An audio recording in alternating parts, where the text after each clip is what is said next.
Oke, Assalamualaikum warahmatullahi wabarakatuh. Selamat pagi semuanya, Hananda 12 PM1. Gimana kabarnya pada pagi hari ini? Semoga semuanya sehat dan masih tetap semangat. Baiklah, pada pertemuan kali ini kita masih membahas tentang evaluasi hasil kegiatan usaha. Namun sebelum itu kita berdoa dulu, yang muslim membaca basmalah, sedangkan yang Ananda non-muslim berdoa menurut agama dan kepercayaan Ananda masing-masing. Berdoa dimulai. Bismillahirrahmanirrahim. Oke, Ananda semua, kemarin kita sudah membahas tentang pengukuran kinerja, karakteristik pengukuran kinerja itu apa saja kita sudah bahas. Sekarang kita akan teruskan dengan bahasan yang selanjutnya. Namun sebelumnya, yuk mari kita lihat tujuan pembelajaran dari pertemuan kita pada kali ini.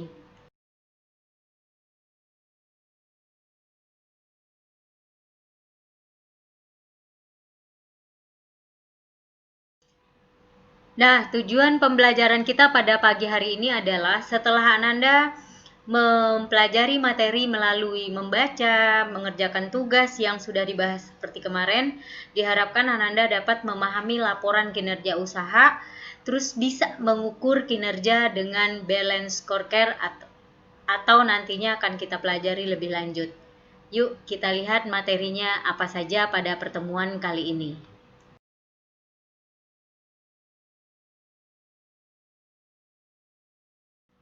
Materi kita pada kali ini adalah meneruskan tentang pelaporan pendapatan, pelaporan pengeluaran. Baru kita nanti masuk pada mengukur kinerja dengan balance scorecard. Di sini akan kita bahas lebih lanjut perspektif apa saja yang ada dalam balance scorecard. Yuk, mari kita lihat. Nah, sekarang kita masuk pada pelaporan pendapatan. Inilah yang akan kita bahas untuk materi pertemuan pada pagi hari ini. Pelaporan di sini adalah kegiatan yang dilakukan bawahan untuk menyampaikan hal-hal yang berhubungan dengan hasil pekerjaan yang telah dilakukan selama periode tertentu. Sedangkan di sini ada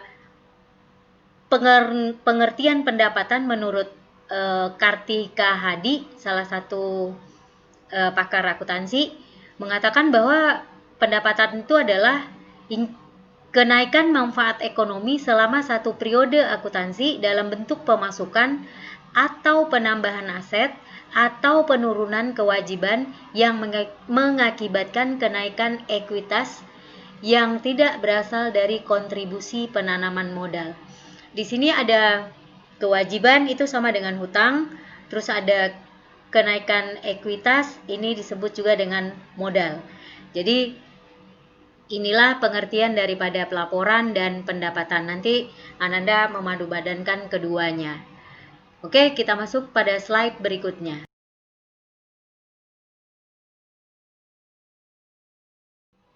Seperti yang sudah Bu Reja ulas sebelumnya, bahwa pelaporan pendapatan itu terdiri atas dua varian, yakni varian harga penjualan dan varian volume penjualan. Di sini kita lihat ada varian harga penjualan. Yang disebut dengan varian harga penjualan di sini adalah perbedaan antara harga yang diharapkan dengan harga aktual yang disebabkan oleh perubahan harga produk atau jasa tertentu. Sedangkan varian volume penjualan itu merupakan perbedaan antara jumlah unit aktual yang dijual dan unit terjual yang diharapkan, dikalikan dengan harga per unit yang dianggarkan. Nah, nanti akan kita lihat rumusnya seperti apa.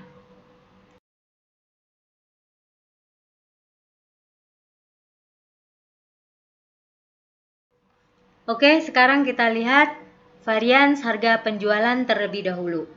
Di sini rumusnya, harga aktual dikurangi dengan harga yang dianggarkan, baru dikalikan dengan harga per unit aktual.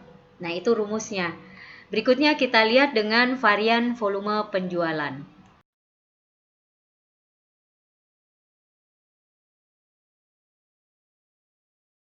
Oke, sekarang kita lihat volume penjualan, varians volume penjualan. Ini ada rumusnya, unit terjual aktual, unit yang benar terjual yang kita lakukan penjualan, dikurangi unit terjual yang dianggarkan, dikali dengan harga per unit yang dianggarkan. Maksudnya begini, unit terjual aktual berarti kita benar-benar menjual. Misalnya hari ini kita jualan 100, berarti itu disebut dengan unit terjual aktual. Nah, sementara kita sebelumnya sudah menganggarkan atau memperkirakan bahwa ini nanti akan terjual 100. Nah, inilah yang disebut dengan unit terjual yang dianggarkan. Nah, begitu juga dengan harga per unit yang dianggarkan. Baik, jadi berdasarkan penentuan dua varian di atas, maka seorang pengusaha dapat membuat dua standar penghitungan varians. Yang pertama berdasarkan unit dan tarif. Berikut ini kamu bisa lihat perbedaan penggunaan varian tarif dan varian volume.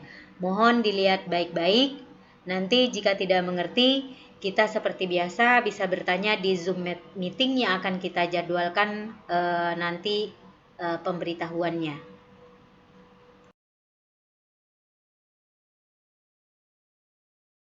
Nah, sekarang kita masuk pada pelaporan pendapatan. Inilah yang akan kita bahas untuk materi pertemuan pada pagi hari ini. Pelaporan di sini adalah kegiatan yang dilakukan bawahan untuk menyampaikan hal-hal yang berhubungan dengan hasil pekerjaan yang telah dilakukan selama periode tertentu. Sedangkan di sini ada pengertian pendapatan menurut Kartika Hadi, salah satu pakar akuntansi, mengatakan bahwa pendapatan itu adalah kenaikan manfaat ekonomi selama satu periode akuntansi dalam bentuk pemasukan atau penambahan aset atau penurunan kewajiban yang mengakibatkan kenaikan ekuitas yang tidak berasal dari kontribusi penanaman modal. Di sini ada kewajiban, itu sama dengan hutang, terus ada kenaikan ekuitas, ini disebut juga dengan modal. Jadi inilah pengertian daripada pelaporan dan pendapatan. Nanti Ananda memadupadankan keduanya. Oke, kita masuk pada slide berikutnya. Baik, tadi kita udah berbicara tentang pelaporan pendapatan. Sekarang kita masuk pada yang kelima, yaitu pelaporan pengeluaran. Nah, pelaporan pengeluaran di sini ada beberapa varian yang perlu diperhitungkan seorang pelaku usaha untuk melaporkan dan menganalisis hasil penggunaan keuangan usahanya.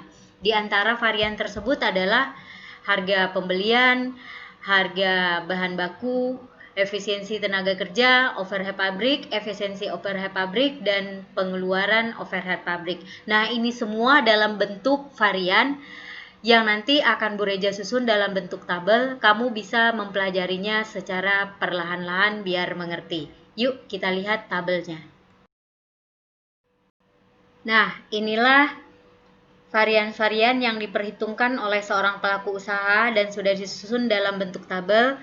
Kamu bisa mempelajarinya dan memahaminya secara baik-baik, karena kalau dijelaskan itu terlalu panjang, itu sudah ada keterangannya, kamu tinggal baca, tinggal pahami.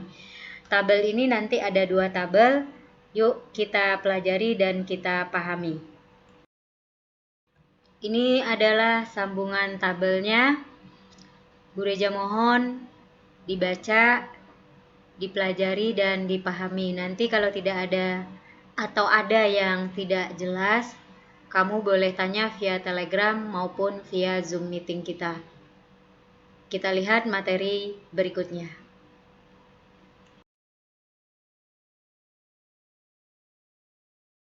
Oke, kita lanjut dengan problematika analisis varian. Jadi di sini ada 2 problematika dalam menganalisis varian yang terjadi setelah dilakukan penghitungan dan perbandingan dengan yang telah dianggarkan. Yang pertama ada namanya penggunaan standar. Maksudnya di sini memperkirakan produksi beserta beban-bebannya di mana standar ini diharapkan dapat dilakukan oleh seluruh bagian ataupun staf dan memaksimalkan potensi perusahaan. Yang kedua ada perincian informasi. Nah, bagian akuntansi hanya menyelesaikan laporan keuangan dan namun tidak menyampaikan alasannya. Misal, itu karena kesalahan penggunaan mesin. Oleh bagian akuntansi yang merekam hanya hitung. Baik, kita lanjut.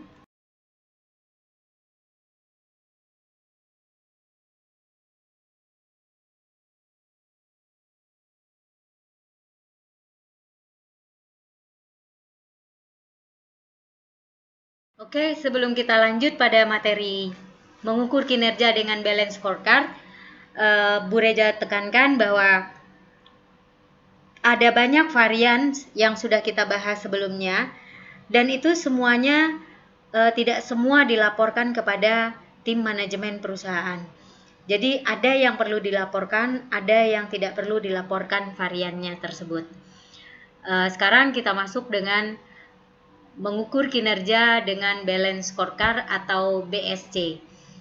Di sini akan kita bahas 4 jenis perspektif dalam BSC. Namun sebelumnya kita lihat dulu apa sih itu BSC atau balance scorecard.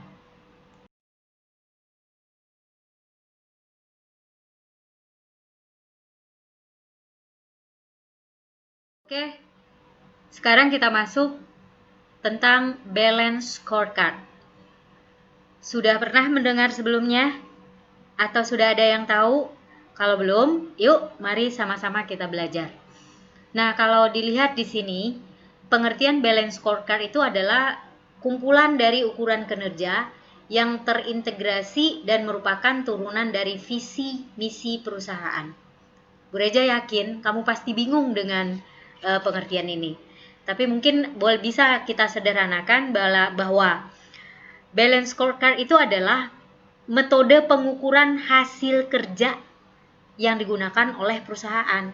Jadi, pada dasarnya, balance scorecard itu merupakan kartu berimbang yang digunakan sebagai media untuk mengukur aktivitas operasional yang dilakukan oleh perusahaan. Nanti akan kita lihat apa manfaat bagaimana dengan balance scorecard dalam perusahaan, penting tidak balance scorecard itu dalam perusahaan. Oke, yuk mari kita lihat slide berikutnya.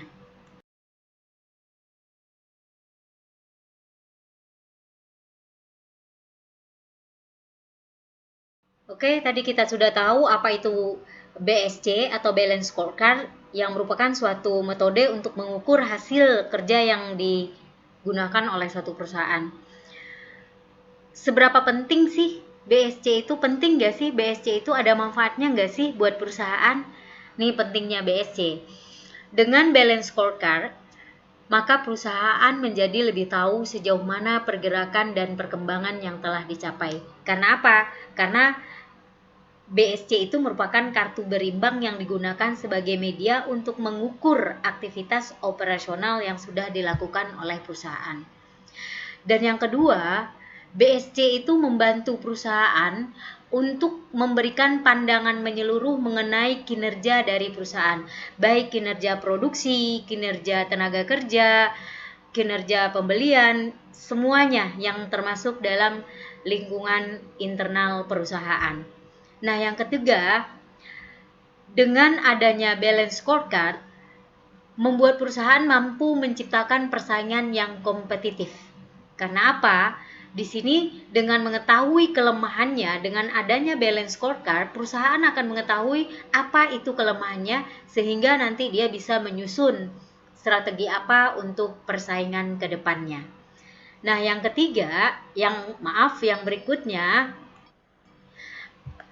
dengan balance scorecard, perusahaan tidak takut lagi berhadapan dengan kompetitor yang lebih besar. Karena apa? Karena dia sudah tahu letak kelemahannya dengan adanya balance scorecard tersebut. Sampai sini Bu Reja harap Ananda paham semua. Kalau tidak paham, nanti kita akan adakan Zoom meeting.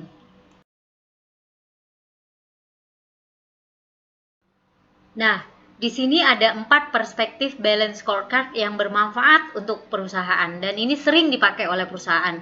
Yang pertama, financial perspective atau perspektif keuangan.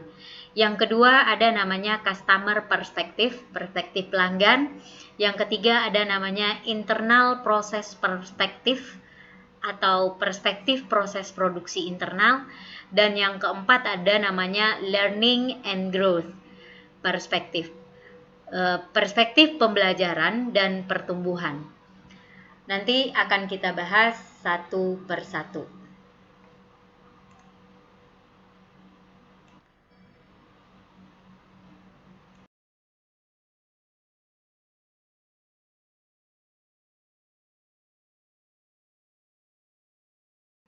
Oke, sekarang kita lihat perspektif yang pertama, financial perspektif atau perspektif keuangan.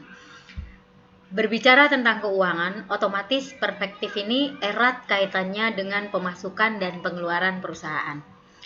Artinya, perusahaan harus mampu mengelola keuangannya dengan baik agar terus stabil. Misalnya, bagaimana mengelola biaya produksi, biaya bahan baku, biaya tenaga kerja, dan juga bagaimana supaya keuntungan dari aktivitas penjualan itu terus meningkat.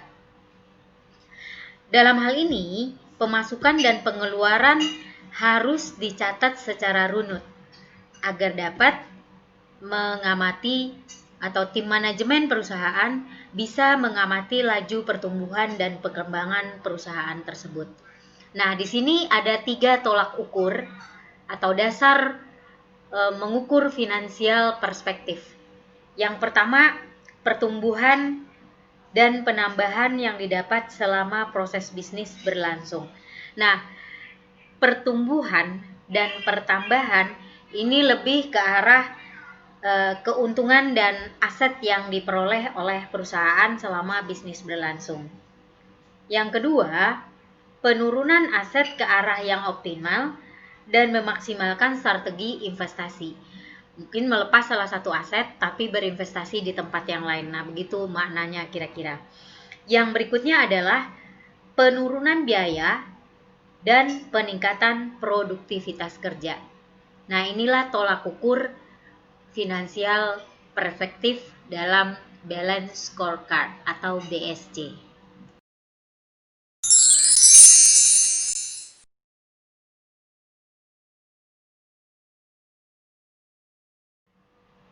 Kita lihat perspektif yang kedua, yaitu perspektif pelanggan.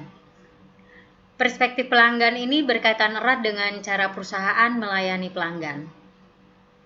Dengan adanya pelayanan yang bagus dan maksimal, otomatis ini nanti tentu akan meningkatkan loyalitas dari customer tersebut. Nah, di sini ada 5 ukuran yang dapat dijadikan patokan bagi pelaku usaha terkait dengan perspektif pelanggan. Yang pertama ada namanya market share atau pangsa pasar, di mana perusahaan mengukur luas segmen pasar tertentu yang dikuasai perusahaan. Jadi perusahaan bisa mengukur sudah sejauh mana mereka menguasai segmen pasar tertentu.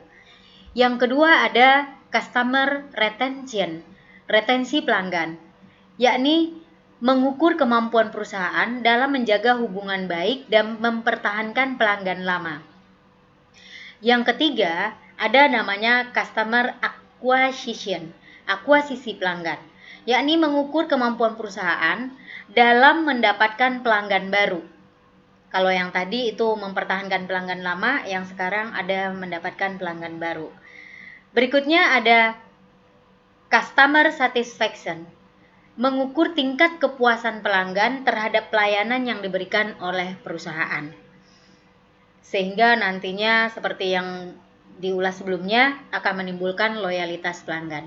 Nah, yang kelima ada customer profitability, profitabilitas pelanggan, yakni mengukur tingkat keuntungan yang diperoleh perusahaan dari satu segmen pasar tertentu.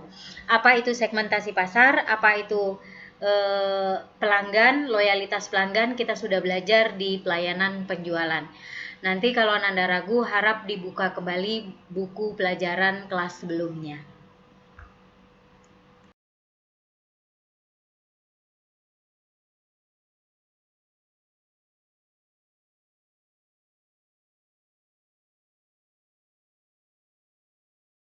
Ini ada ukuran yang ditetapkan perusahaan dalam perspektif pelanggan berbeda dengan yang tadi atau mungkin sebatas tambahan. Yang pertama itu seberapa besar omset penjualan dan tingkat keuntungan yang didapat oleh perusahaan. Yaitu kalau dihubungkan dengan yang tadi itu tentang market share-nya. Yang kedua, berapa banyak pelanggan yang didapatkan. Persentase loyalitas pelanggan terhadap produk yang diproduksi oleh perusahaan. Yang ketiga, tingkat kepuasan pelanggan. Dan yang keempat, tingkat profitabilitas pelanggan dan kebutuhan pelanggan. Ini mungkin bahasanya saja yang sedikit berbeda, tapi pada dasarnya itu sama.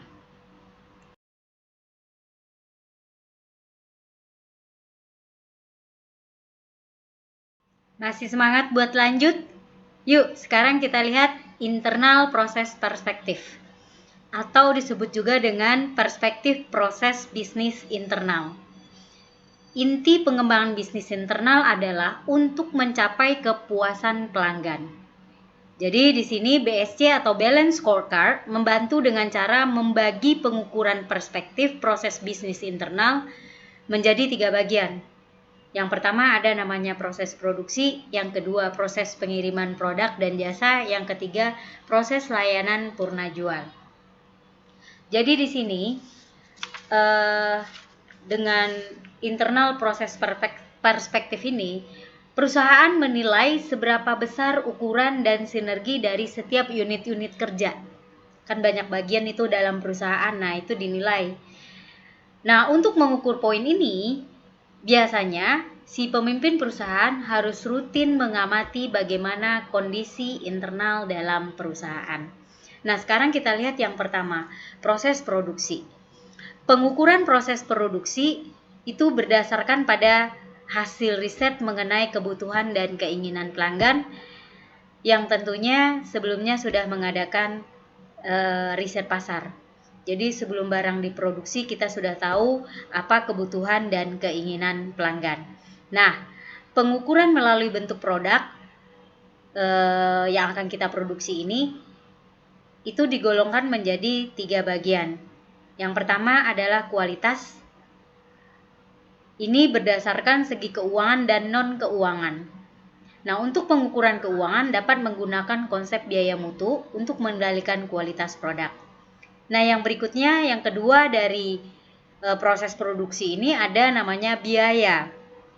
Banyak perusahaan yang menggunakan konsep Activity Based Management atau dikenal dengan ABM atau disebut juga dengan konsep IBM. Konsep ini adalah perusahaan mengelompokkan aktivitas-aktivitas yang memiliki nilai tambah sehingga dapat diidentifikasi efisiensi serta efektivitas aktivitas perusahaan. Jadi, cara mengukurnya dengan melihat penyimpangan biaya produksi dalam proses produksi yang kedua. Nah, pengukuran melalui bentuk produk yang ketiga adalah dengan waktu. Bagi konsumen, penyelesaian pesanan tepat waktu adalah faktor yang sangat penting untuk melihat kinerja suatu perusahaan. Nah, yang kedua, internal proses yang kedua, proses pengiriman produk atau jasa. Proses pengiriman produk atau jasa ini berkaitan dengan cara produk sampai ke tangan pelanggan. Maka untuk itu pelaku usaha harus memastikan dong bahwa proses ini menjamin kondisi produk selama dalam perjalanan dan dapat tiba di tangan pelanggan tepat waktu. Untuk itu, pelaku usaha perlu mengidentifikasi jenis dan cara pengiriman yang baik. Yang proses ketiga, proses layanan purna jual. Layanan purna jual di sini adalah pelayanan yang diberikan oleh perusahaan kepada pembeli setelah aktivitas jual beli.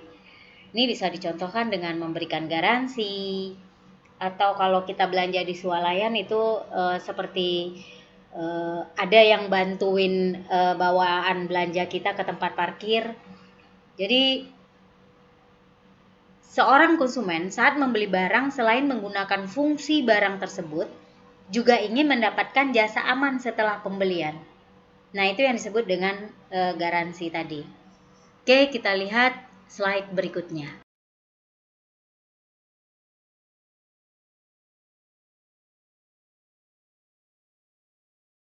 Oke, anak-anak semua, baiklah kita lihat sekarang 3 hal yang perlu diperhatikan dalam perspektif proses bisnis internal.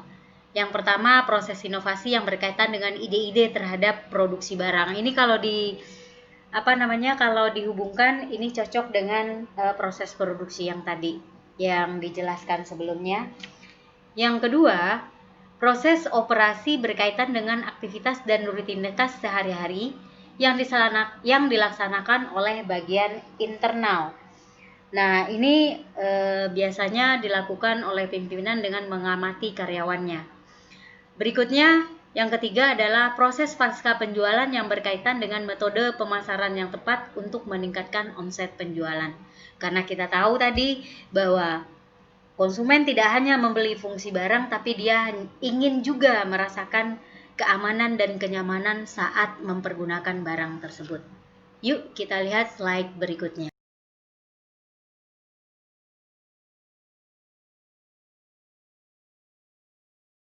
Oke, tanpa terasa kita sudah sampai pada balance scorecard yang keempat, yakni learning and growth perspective atau perspektif pertumbuhan, pembelajaran dan pertumbuhan.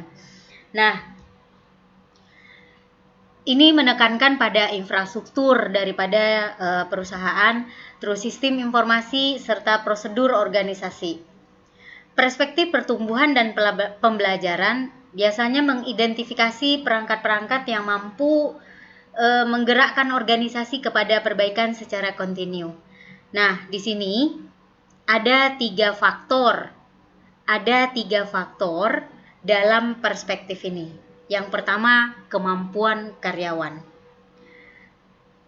Prinsip right man on the right place on the right time penting untuk ditetapkan. Ada tiga hal yang berkaitan dengan kemampuan karyawan. Yang pertama, tingkat kepuasan karyawan. Faktor yang mempengaruhi tingkat kepuasan karyawan antara lain fasilitas kerja yang memadai, dukungan dari atasan, keterlibatan pekerja dalam mengambil keputusan, kemudian memperoleh informasi serta dorongan untuk mengambil inisiatif dan berkreasi. Yang berikutnya, yang kedua, retensi pekerja. Apa sih itu retensi pekerja? Di sini adalah kemampuan perusahaan dalam mempertahankan pegawai-pegawai terbaiknya. Yang ketiga, produktivitas pekerja. Merupakan hasil dari peningkatan kualitas inovasi dan perbaikan proses internal. Produktivitas dapat diukur dari output yang dihasilkan oleh pegawai dibandingkan dengan jumlah pegawai. Jadi, ini adalah 3 faktor yang berkaitan dengan kemampuan karyawan, atau 3 hal yang berkaitan dengan kemampuan karyawan yang dapat kita ukur. Yang kedua ada namanya kemampuan sistem informasi. Semakin ketat persaingan dengan perusahaan lain, itu membuat perusahaan harus meningkatkan kapasitas dan kapabilitas tiap pegawainya. Semuanya diperlukan untuk merebut perhatian pelanggan. Intinya di situ. Terus yang ketiga, motivasi, pemberdayaan, dan keselarasan. Infrastruktur yang memadai, keterampilan pekerja yang baik, dan sistem informasi yang baik ternyata belum dikatakan maksimal jika pekerja belum termotivasi untuk menyelesaikan pekerjaannya selaras dengan tujuan perusahaan, misalnya misi dan visi perusahaan. Cara mengukur motivasi pekerja diantaranya berdasarkan tingkat kehadiran pekerja. Yang kedua, dari hasil pekerjaannya. Dan yang ketiga, antusiasme pekerja dalam memberikan rekomendasi kepada perusahaan. Nah, inilah 3 macam faktor yang mempengaruhi learning and growth perspective. Baiklah, tanpa terasa materi kita sudah sampai di penghujung waktu. Saya berharap Ananda bisa mengerjakan tugas-tugas yang diberikan nanti di Google Classroom. Dan sekali lagi saya beritahukan, dengan berakhirnya materi kali ini, maka berakhir sudah materi kita di KD yang ini. Nanti kita akan masuk dalam promosi barang dan jasa secara online. Nah, sekali lagi Bu Reja mengingatkan, kerjakan tugas dengan penuh tanggung jawab, disiplin, isilah absen sesuai dengan jam pembelajaranmu. Ingat sekali lagi, proses apapun yang kamu lalui di sini, itulah nanti yang akan membentuk karaktermu di masa depan. Jadi, lalui proses ini dengan penuh tanggung jawab dan disiplin. Ingat, kamu anak penjualan BDP, pantang menyerah, ditolak itu sudah biasa. Baiklah, sampai di sini materi dari Bu Reja. Jangan lupa tugas ada di Google Classroom, isi absensi masing-masing. Okay, only that for me. Have a nice day. And see you next time. Tapi sebelum pembelajaran berakhir, kita sama-sama yang muslim membacakan hamdalah dan yang non-muslim berdoa menurut agama dan kepercayaan Anda masing-masing. And see you next time. Assalamualaikum warahmatullahi wabarakatuh.